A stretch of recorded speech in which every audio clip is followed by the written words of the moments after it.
Salut à tous, bienvenue dans cette nouvelle session de Millennials Fortune Education. Josh ici encore une fois. Et aujourd'hui, mercredi, nous allons littéralement jeter un coup d'œil sur quelques autres paires. Comme vous le savez, que chaque jour, nous faisons une mise à jour du marché pour voir quelles sont ces paires que nous gardons à l'œil le long de la semaine et voir bien sûr ce qui va se passer. Et si c'est votre toute première fois de nous rejoindre, n'hésitez pas à cliquer dans le coin bas à droite de votre écran sur la petite cloche de notification pour tout le temps être notifié à chaque fois que nous avons une nouvelle vidéo mise en ligne. Alors, sans plus tarder, on va y aller. Alors, les paires dont on a mentionné lundi et mardi, on va les garder comme telles. OK? Rien n'a changé quasiment. Et aujourd'hui, on va rajouter d'autres paires que nous gardons à l'œil parce que les paires du lundi et du mardi ne nous donnent pas encore euh, de position. OK? Donc, on va les garder en stand-by. OK? Et on va y revenir si seulement nous voyons une amélioration du prix. OK? Donc, aujourd'hui, on va jeter un coup d'œil sur quatre paires. OK, que nous avons depuis ce matin sur notre liste. Nous avons Odd GPY, bien sûr, Odd GPY, nous l'avions sur notre liste depuis hier. Ensuite, nous avons CAD JPY, OK. Nous avons le Nasdaq et ensuite NZD CAD, OK. Alors, voilà les paires dont on va mentionner aujourd'hui. On va y aller avec Odd JPY, donc le dollar australien contre le yen japonais. Comme vous le savez, ceci, c'est un mouvement très, très, très simple. OK. Donnez-moi une seconde. Voilà. C'est un mouvement très, très simple. OK. Qu'est-ce qui va se passer là? Alors, comme on l'a dit hier, nous avons quasiment un cycle. OK. Là, comme vous allez le remarquer, nous avons eu ce premier mouvement impulsif haussier. Ensuite, nous avons eu cette correction-là. Et qu'est-ce qui a suivi après? Nous avons eu cet autre mouvement haussier. OK? Alors, comme on l'a dit hier, compte tenu du comportement du prix, on a eu à chaque fois un mouvement impulsif, nous avons eu une correction. Donc, nous avons une correction qui est également probable de se développer là avant de faire quoi? Avant de repartir à la hausse. On est d'accord. Donc, littéralement sur Odd GPY, qu'est-ce que nous sommes en train d'attendre? On va voir le prix nous donner un nouveau bas. Ça veut dire quoi? On va voir le prix faire ceci. OK? Nous donner quelque chose de comme ça avant, bien sûr, de repartir à la hausse. OK? Voilà Odd JPY, OK.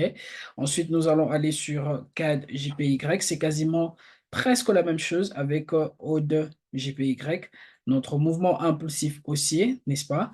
Ensuite, nous avons une correction là. Nous avons notre correction qui se développe là, OK. Alors, comment nous allons rentrer dans ce trade? À l'instant que ce bas vient briser notre premier bas qui est là, nous allons faire quoi? Nous allons anticiper un achat, OK? Donc, voilà avec CAD JPY.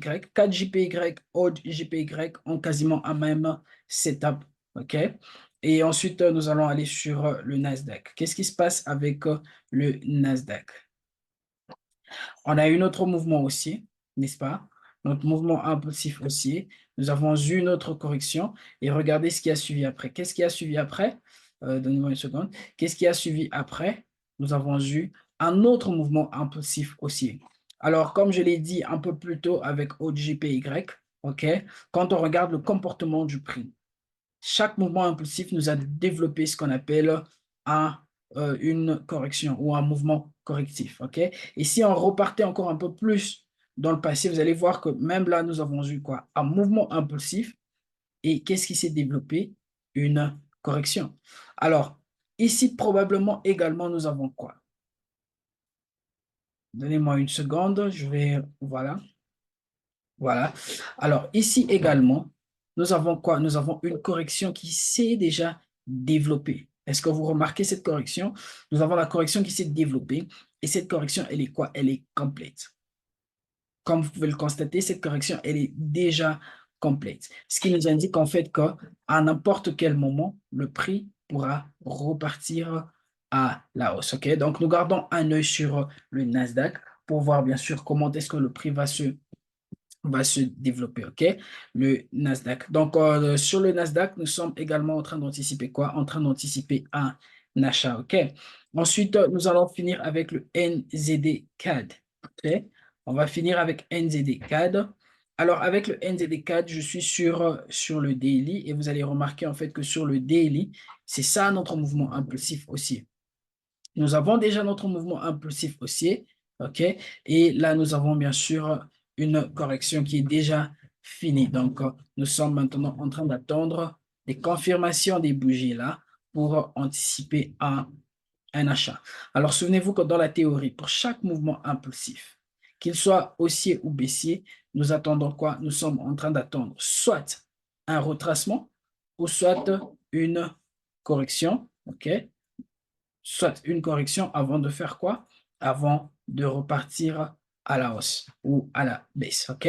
On est d'accord? Donc, ici, là, c'est quasiment très simple. C'est un mouvement très simple que d'ailleurs nous discutons avec tous nos étudiants dans Millennials Fortunes University. Si vous voulez en savoir plus sur comment apprendre à trade, OK, n'hésitez pas de visiter le lien dans la description ou bien sûr de littéralement nous écrire via email, ok, ou bien sûr dans notre groupe Telegram pour avoir toutes les modalités de l'université en ligne. Quant à moi, je nous dis merci et je nous donne rendez-vous encore une fois demain à la même heure et que Dieu nous bénisse.